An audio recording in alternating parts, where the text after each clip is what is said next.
Assalamualaikum warahmatullahi wabarakatuh.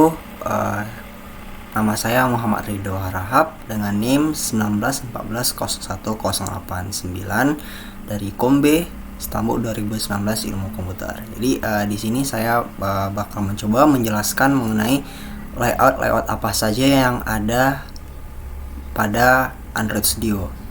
Jadi yang pertama itu ada 5 pembagian yang utama. Yang pertama ada linear layout, kemudian ada relative layout, ada constraint layout, table layout, dan frame layout. Nah, semua layout ini dapat digunakan sesuai kebutuhannya masing-masing. Tapi yang paling lebih sering digunakan itu ada dua biasanya. Yang pertama itu linear layout, yang kedua constraint layout. Mungkin langsung saja yang pertama ya. Nah, yang pertama itu adalah linear layout. Nah, di sini udah nampak nih di XML main activity menggunakan linear layout. Jadi kalau linear layout itu awalannya menggunakan linear layout. Nah, itu untuk pembungkusnya. Nah, linear layout ini tuh artinya dia linear. Jadi dia itu tidak terhubung kemana-mana. Nah, ada dua lagi pembagiannya. Yang pertama orientasi secara vertikal, berarti dari atas ke bawah. Kemudian yang kedua itu secara horizontal. Horizontal itu kiri ke kanan. Jadi untuk merubahnya ada di sini. Android orientation vertikal. Nah, kalau misal diubahnya menjadi horizontal, dia bakal menghilang. Kenapa? Dia sebenarnya bukan menghilang, tapi dia tuh ke kanan.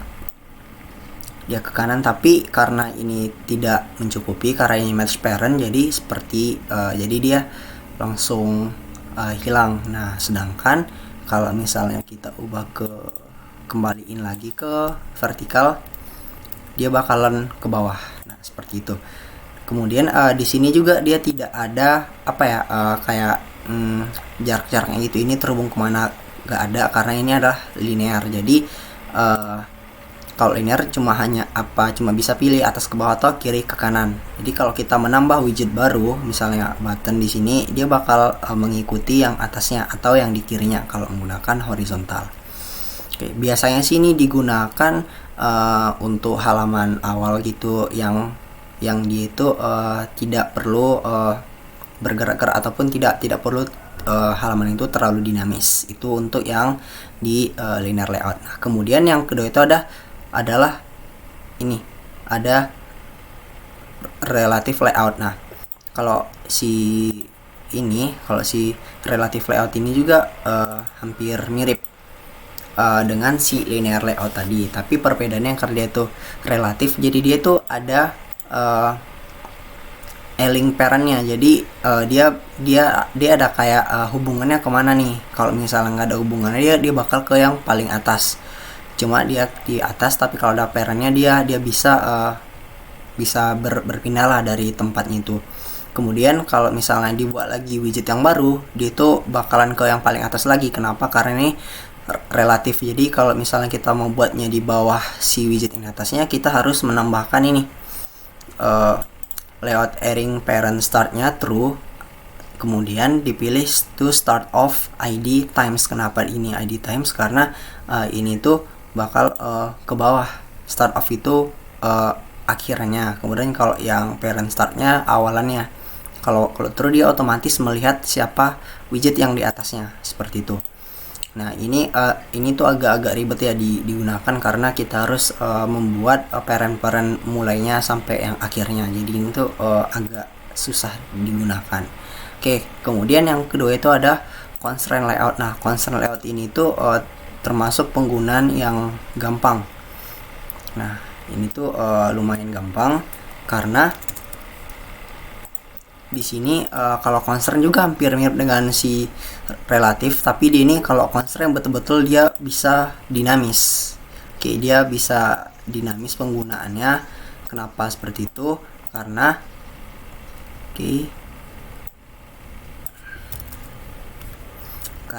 si constraint ini bakal mengikuti ukuran dari layar HP-nya kayak gitu. Misalnya kalau ukurannya 500 pixel, dia bakal 500 pixel dan disesuaikan dengan constraint-nya. Constraint ini maksudnya adalah hubungan dia.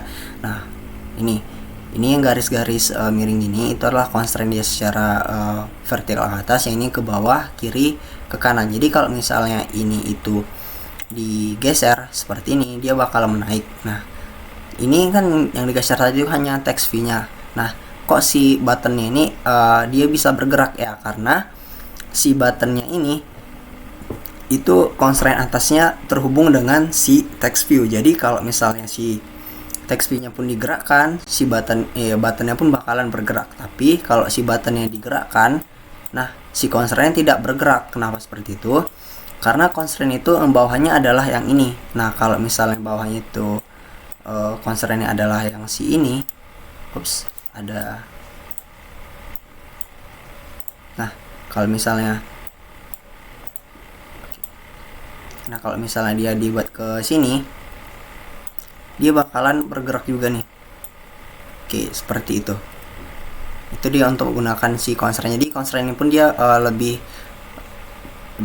dia bakal menyesuaikan ukurannya dengan layar HP-nya nanti. Nah, kemudian selanjutnya itu ada yang table. Nah, kalau activity table ini tuh mirip dengan penggunaan dari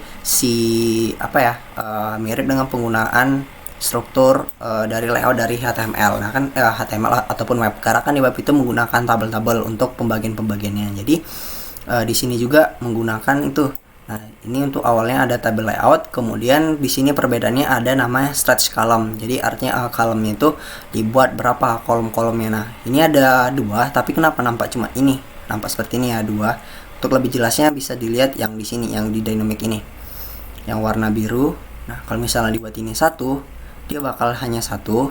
Nah, ini kok ada jadi kan cuma 1, kenapa ada 2 ya? Karena di tiap-tiap row-nya itu ditambahkan ada 2 text view, jadi otomatis terbagi 2. Karena kalau dibuat ini menjadi 2, dia bakal seperti ini. Kalau menjadi 3, nah menjadi 3 ini nampak. Nah kayak itu. Nah kalau buat aja ini menjadi 2. Nah kan di sini dibuat 2 kan, kalau 2 dia berarti dia otomatis ke sebelah kiri secara standarnya gitu.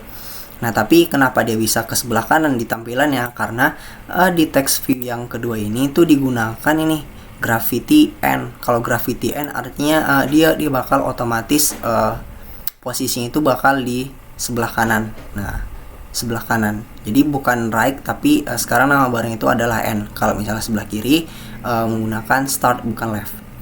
Itu untuk yang si ini. Jadi pun kalau misalnya mau menambahkan tabel yang kolom yang baru di dalam row-nya, bisa tinggal ditambahkan aja di sini widgetnya seperti itu. Kalau menambahkan row baru tinggal ditambah lagi table row. Nah seperti itu untuk yang di table layout. Kemudian yang terakhir itu ada frame layout.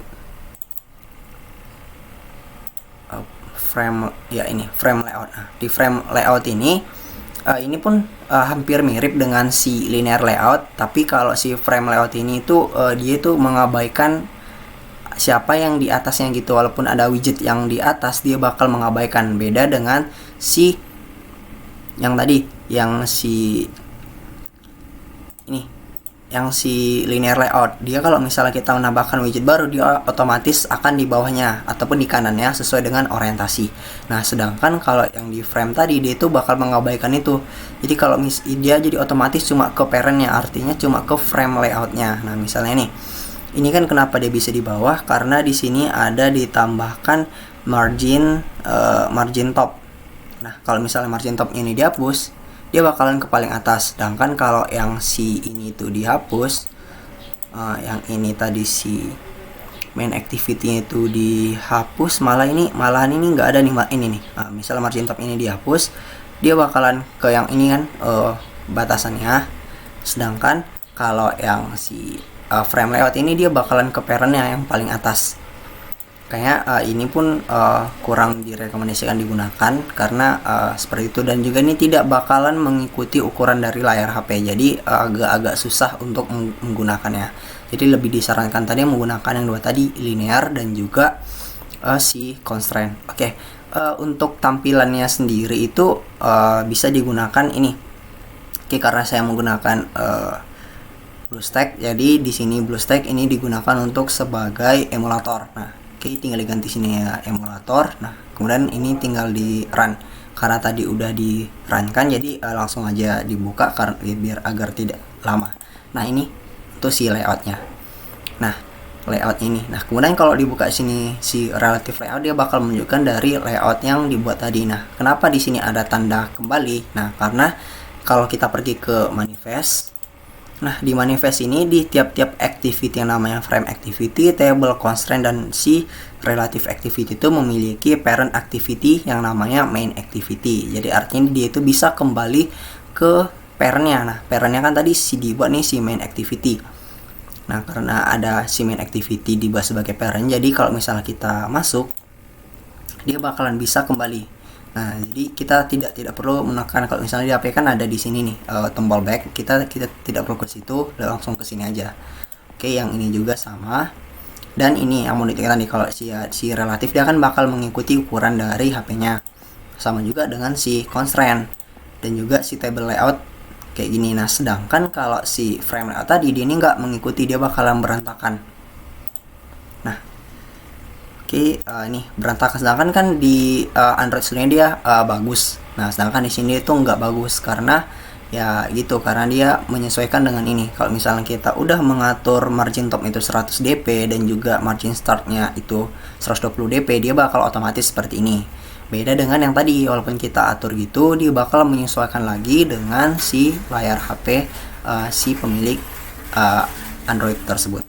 Oke, mungkin segitu saja yang dapat saya jelaskan tentang layout ini. Apabila ada salah kata dan kekurangan, saya minta maaf. Wallahualam. Oke, saya Muhammad Ridho Arhab undur diri. Wassalamualaikum warahmatullahi wabarakatuh.